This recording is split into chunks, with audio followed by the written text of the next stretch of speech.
people lacking their skills necessary for success in technocratic economies, people who have outlived their usefulness, people born in old agrarian economies that cannot become relatively successful migrants in urban factories, many racial, ethnic, and national outsiders.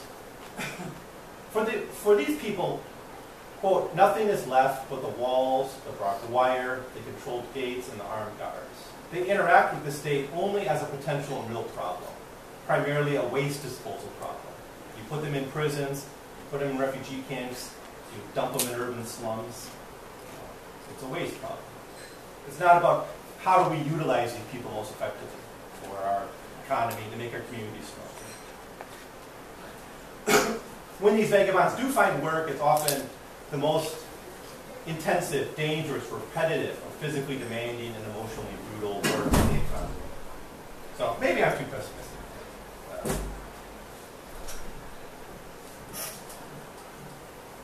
Well, before we get to Kropotkin, let me go back to Philip Dick for a second. Philip K. Dick actually does write about a future without work in several of his works. He's actually quite interested now. I'm surprised so few people have written about this before when looking at Philip Dick. He did consider the question of labor-saving technology, post-scarcity, and the social consequences of the end of work.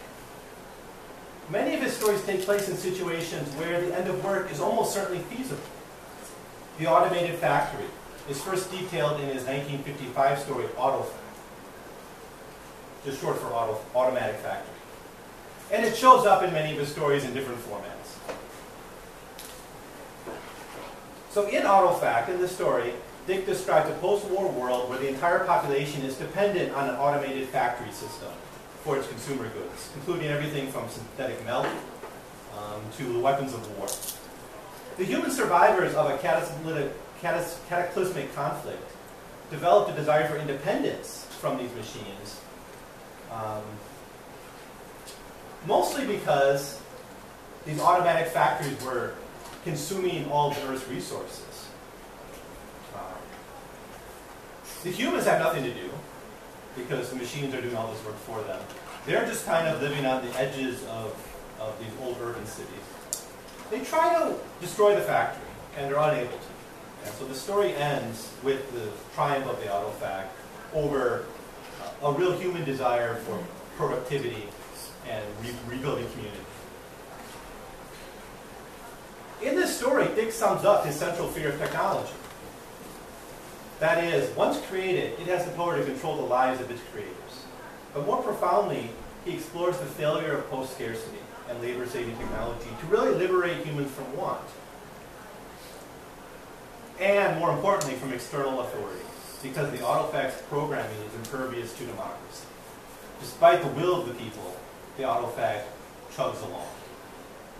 In many ways, we're back to the problem of the bureaucrat in the urban space, the urban planner, remaking the city in their image, based on their will, or their ideas, rather than actually listening to what the people want. And this, Dick thinks, is the danger of post-scarcity.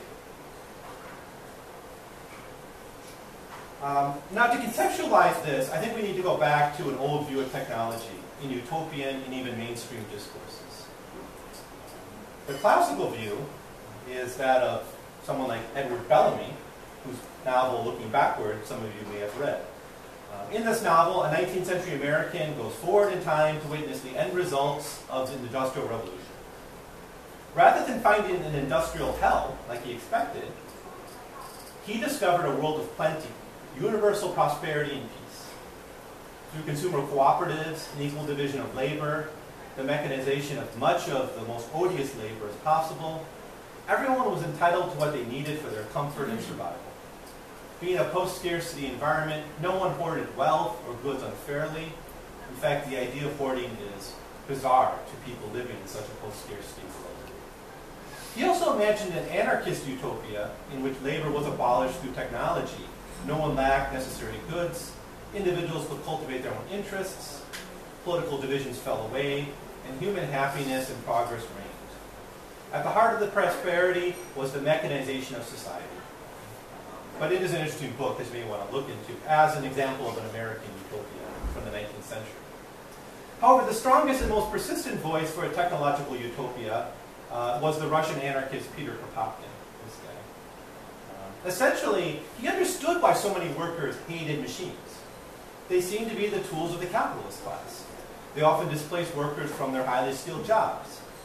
The Luddites, the people who wanted to destroy the machines, were not entirely irrational, but they lacked an understanding of the potential liberation that could be brought out by the machine. Machinery abolishes inequality by making the labor and mental contributions of workers, the distinctions between the labor and intellectual capacities of workers less important. Right? I guess we could think perhaps with the right machine, it doesn't matter if you're a strong worker or not so strong.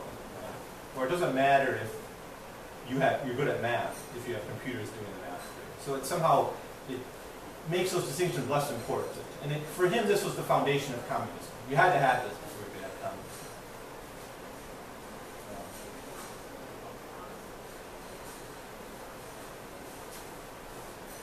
Now, Dick wouldn't have any of this. That's what I want to jump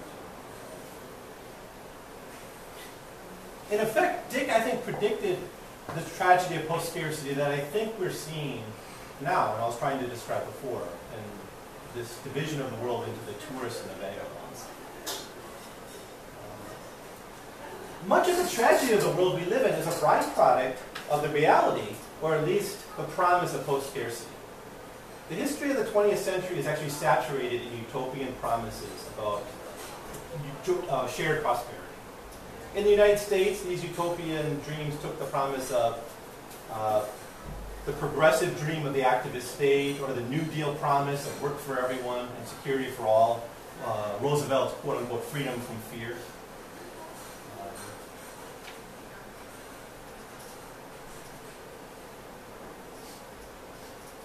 The Soviets, for instance, made this promise very explicitly as well. They embraced a brutal and destructive program of technological modernization, and they said that this is the cost you're going to have to pay for post-scarcity down the line. Right? That we're industrializing for a future golden age. I think now no longer do many of us take these promises as seriously as we once did. And we struggled with this a couple weeks ago in the talk on utopia. They are at best the domain of optimistic science fiction. Or, at worst, they really are utopian dreams that will end in disaster. So I want to go back to Philip Dick's novel here, 1966 novel, The Crack in Space, which I think talks directly about this tragedy of post-scarcity. In the opening pages of The Crack in Space, we get a snapshot of this tragedy. Dick introduces us to a young couple. Black-haired, dark-skinned, this is to quote Dick, black-haired, dark-skinned, probably Mexican or Puerto Rican. And they enter a bureaucratic office. They are in line. They're applying to become BIBs, B-I-B-S, which means they're going to be placed in cryogenic suspension. Unable to find work in a quote-unquote overpopulated world, they have no choice but to become BIBs, until such a time that work opens up for them or settlement in another planet is possible. And this is the major political problem of the day in the novel. The novel is set during a campaign for president. And one of the presidential candidates, Jim Briskin, is running on a campaign to solve the bid problem. And for him it means we have to find another planet to dump it. Millions have chosen to become BIBs and are living in cryogenic suspension, as the novel opens. Most of these who are forced into this option are non-whites. To make ends meet, the couple that we meet is on the government dole, like many other young people who don't have work. But they're about to lose this dole because the woman is pregnant. And that's illegal. So their application to become BIBs is rejected until such a time that they schedule an abortion. In fact, abortions are routine in this world, and no longer the stuff of scandal. Population control actually is the state ideology. Even the candidate for president had sought out advice on abortion without any negative impact on his career.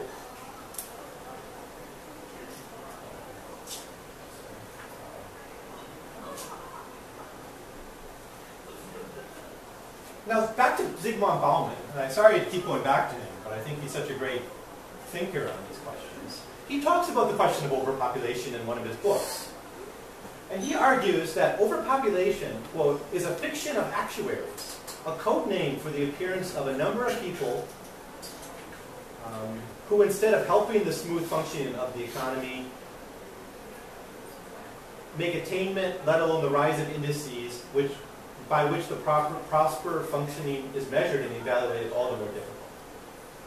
In a society of producers, they are the people whose labor cannot be usefully deployed, since all the goods that the existing and prospective demand is able to absorb may be produced, and produced more swiftly, profitably, and economically without keeping them in jobs.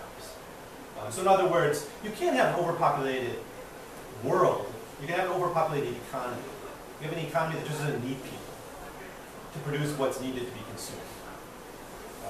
And so Zygmunt Bauman here is arguing that basically economies are what are overpopulated, not people, not worlds. So he's pointing out that overpopulation is a social and economic construct. While it's hard to determine the real carrying capacity of the Earth in purely biological terms, I mean, who knows how many people could theoretically live on this planet, overpopulation is actually defined by how many workers industry can absorb, how many consumers are required to sustain an industry. Now we know that one of the reasons in the novel, The Crack in Space, that there's no work for young people is that much of the work is done by automated machines. For example, only the wealthy can enjoy human-prepared food. Most people get their food from, quote, automatic food processing systems. In a sense, it suggests the economy is full, not the planet. Even sex workers have faced a tight labor market because of technology. Body modification, plastic surgery, life-extending technology has made it possible for prostitutes to extend their careers long into old age. We actually have an example of this. The prostitute, who's a major character in the novel, Thisbe Olt, who is something like 200 years old. She's described this way, quote, "Archly she raised her green-painted, shining eyebrows. Her narrow, harlequin-like face glittered with countless dots of pure light embedded within her skin. It gave her an eerie, nimbus-like countenance, the appearance of constantly renewed beauty. And she had renewed herself over a number of decades." Now the true youth, the people who are really young, are identifiable in the novel because they're underemployed, they don't have jobs, and they're dark-skinned. I think this is a pretty radical novel for 1966, and it's foreshadowing, I think, a lot of our global divisions today.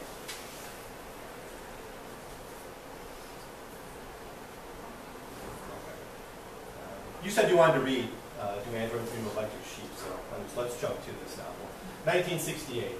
This is the novel that became the foundation for the book Blade Runner. It actually is very different from the movie, so you might want to check out the novel directly. The main character here is divided between two people. A guy named Rick Deckard, Harrison Ford in the movie, and another guy named Johnny Isidore, who's not in the movie. Now, while Rick Deckard, a bounty hunter, killing androids to save up enough money to purchase a real live goat to replace his electric sheep, is the center of the action. And it feels like that the main themes of the novel, at an emotional level, are more tied to the other character, Johnny Isidore. He's a genetically defective special. It's Isidore who coins the term kipple, K-I-P-P-L-E. And most Philip Dick fans know this term kipple. It's only used in this novel as far as I know. Yeah, I'm pretty sure it's only used in this novel, but it comes up a lot in the analysis. Thanks. Isidore defines kipple as, quote, useless objects like junk mail or match folders that after you use your last match, or gum wrappers, or yesterday's newspapers. When nobody's around, kipple reproduces itself. For instance, you go to bed, leaving any kipple around your apartment, and when you wake up the next morning, there's twice as much of it. It always gets more. So it's basically the trash that builds up in our lives. But it's more than that. Kipple is the overwhelming byproduct of consumer capitalism. While it always exists in functioning societies, the unsung heroes of modernity, the garbage collectors, manage to keep the kipple under control. The Earth of Do Androids Dream of Electric Sheep is a planet that has been left behind by a humanity that has gone to the stars. Devastated by war and pollution, lacking any functioning natural ecosystem, the Earth is a remnant of an older civilization. It is on the cosmic frontier that humanity's future will lie. In the same way that the landfills of inhabited places are places people like to avoid or have been neglected, Earth here in the novel is a literally dumping ground of a transcendent and more advanced humanity. There, the kipple builds up because the entire planet has been deemed a dumping ground, not worthy of the labors of garbage collectors. Isidore reminds us that the battle against kipple is constant. Quote, "No one can win against kipple, except temporarily, and maybe in one spot, like in my apartment. I sort of created a stasis between the pressures of kipple and non-kipple for the time being, but eventually I'll die and go on, and the kipple will take over. It's the universal principle operating throughout the universe." End quote. Now, only loosely hidden in this text is Dick's argument that the remaining residents of Earth are what we can call human kipple, although the phrase never appears that way in the text. Page after page of the story clarifies this theme, that the remaining Earthlings are unwanted or discarded. Their homes decay, and they are actually literally sterile due to radiation. They're the literal end of the line. According to Rick Deckard, and here's the quote I put up, "Loitering on Earth potentially means finding oneself abruptly classed as biologically unacceptable, a menace to the pristine hereditary of the race. Once pegged as a special, a citizen, even if accepting sterilization, drops out of history. He ceased, in effect, to be part of mankind." Of course, now here's where I'm jumping in. Of course, this is the fate of hundreds of millions of people in our world who have been left behind by the technocracy, left behind by the economy that doesn't need them. The economic and political refugees of the victims of job-killing technologies and the rural remainders of urbanizing nations are our human kipple. They are what Bauman called the wasted lives of global modernity. Do Androids Dream of Electric Sheep gives us no easy answer to this problem. The ruling elite, represented by the corporations constructing androids for the use of the colonies, care little. Their eyes are on the off-world market. Their eyes are, in other words, they're looking at the gated community, not the slums. The human kipple themselves, people like Deckard and Isidore, struggle to sustain sanity in their lives. Deckard, for instance, finds his sanity in his desire to purchase a real live animal, of which there are few left on Earth. Now, the colonists don't even appear in the story, so we cannot say what moral burden they carry for this human kipple they left behind on Earth, but it's likely that they see them as ex-humans. And I think how we come to terms with the human kipple that surround us is one of the greatest challenges of late capitalism. It's also one of the major concerns of Dick's writing. So that's my interpretation of Do Androids Dream of Electric Sheep. But let me just, I do want to end, and so I'll skip this part and jump to what I think is a bit of Dick's optimism. Although what you've seen here and how I presented it, I think has been kind of bleak, I do think there's optimism. So I'll end with that, and then I'll take questions from you. Even in his most bleak tales, here, this is the book I want to talk about at the end, The Galactic Popular, which I think is his best work, and this is the one I actually would recommend people to read if they were going to read one of his books. Even in his most bleak tales, Philip K. Dick provides a small window of hope in the form of resistance to fate. And we see this in the novel Galactic Popular. In this liquid world we live in, the belief that our lives are predestined is both quite believable and horrifying. In our era of slums, global inequality, massive underemployment, rapidly changing technologies, and often confusing and opaque power structures, it's easy to accept that we are fated for failure, or success for the lucky ones. This is the situation Glimmin, a godlike alien living on Sirius 5, faces. In Plowman's planet, in Sirius 5 where he lives, there's only one book, which everyone reads. It is written by the Kalins, another race on the planet. They're Glimmin's main competitor on the planet. And it's constantly updated. The book, it's not unlike the internet. in how, this is long before the internet existed, but maybe it's the closest it gets to envisioning the internet. It's like the internet in how detailed knowledge of most people is included in there, and it's updated every minute. So every time you pick up the book and read it, it's got new information. It also documents everything in the world that happens. Since the Kalends, these people who wrote the book, are psychics, they're precogs, they can see the future, it documents the future from time to time as well. Now, Glimmen, in the novel, constructs a team of experts to participate in what he thinks is a great project. And that for them, it's the lifting of Heldskala, an underwater temple.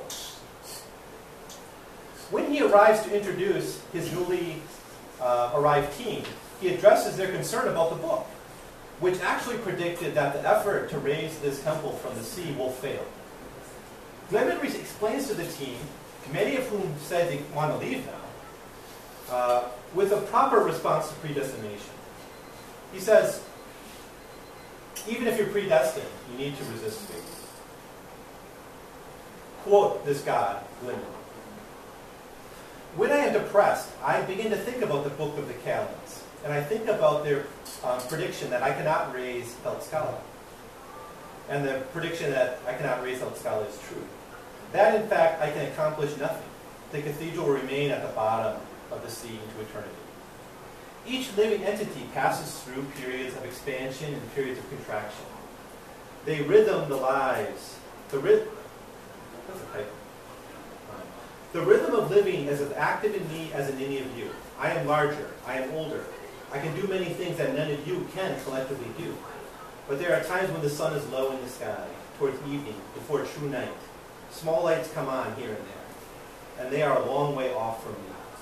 Where I dwell, there are no lights. I could, of course, manufacture lights and activity around me, but they would be extensions of myself alone. This, of course, has changed now that you have come here. We are talking about chances, not possibilities. Statistical probabilities. It may work, it may not. I don't claim to know. I'm only hoping. And I have no certitude about the future, nor does anyone else, including the Kalends. That is the basis of my entire position. So one of the major lessons of Galactic Pod Healer is the necessity of battling fate rather than accepting fatalism. So in a bit, it's a bit like Nietzsche's idea of amor fati, if you're familiar with it, of loving fate. And fate is actually something you struggle against and resist almost. It becomes a part of you. It may be real. We may really be an eternal return. But it's because of that that we want to grasp onto this concept of amor fati. At least that's how I understand it. So Dick stood in many ways with his contemporary radicals. He's writing in the 50s and 60s. He's sitting with many radical thinkers from that time in his belief that power was the central problem of the 20th century. What keeps him fresh in our view is that he understood how the formative late capitalist world would look and function. While his critiques were rooted in many of the questions of the 50s and 60s, such as consumer society, psychiatry, war and empire, work, conformity, all these issues that a lot of other 50s writers and 60s writers were dealing with, he continues to provide insights decades after his death about how the world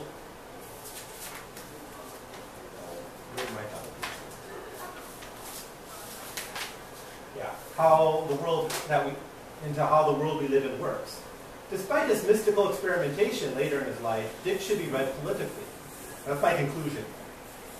The liquid world Dick described, his shifting realities, was rarely supernatural because he never needed supernatural forces to explain the liquidity of his world. Shifting realities benefited and enriched powerful. From the beginning of his career to the end of his life, Dick believed that humanity was best served by the human scale, the local, and the interpersonal. The problem that we face, and that he helped diagnose, is the domination of the institution over the individual. This was true in his perspective on work, on politics, and the state, on consumption, mental illness, and all the other things he wrote about.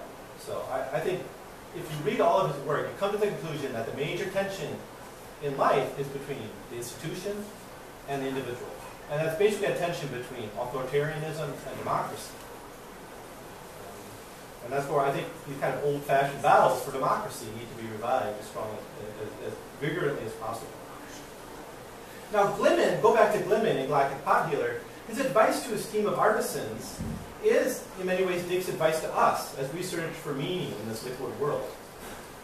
He actually at one point says this, quote, "Any of you who wish to return to your own world are free to do so.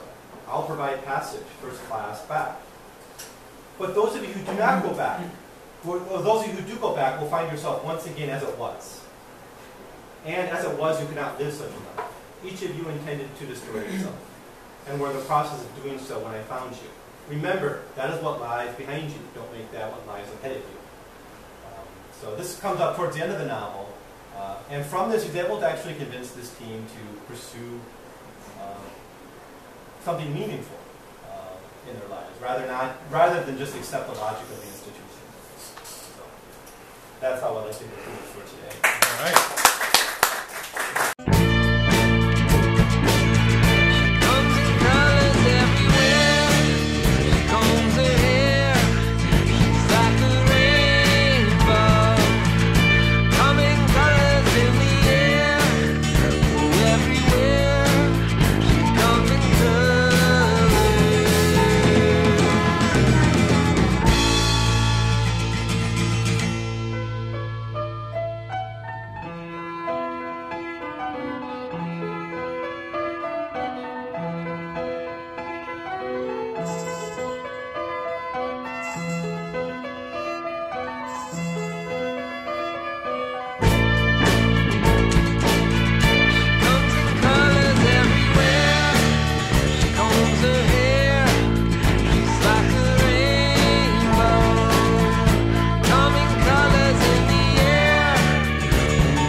Have you seen her all in blue? See the sky in front of you, and the face is like a sail, streak of wax open pale. Have you seen the lady fair? She comes in colors everywhere. She combs her hair, she's like a rainbow. Come in colors in the air, oh everywhere. She comes in colors.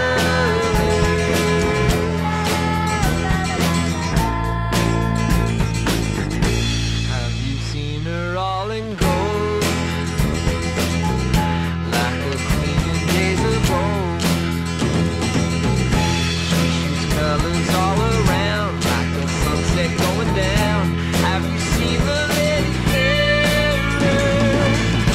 Comes in colors everywhere. She combs her hair, she's like a rainbow. Come in colors in the air, oh everywhere. She comes in colors.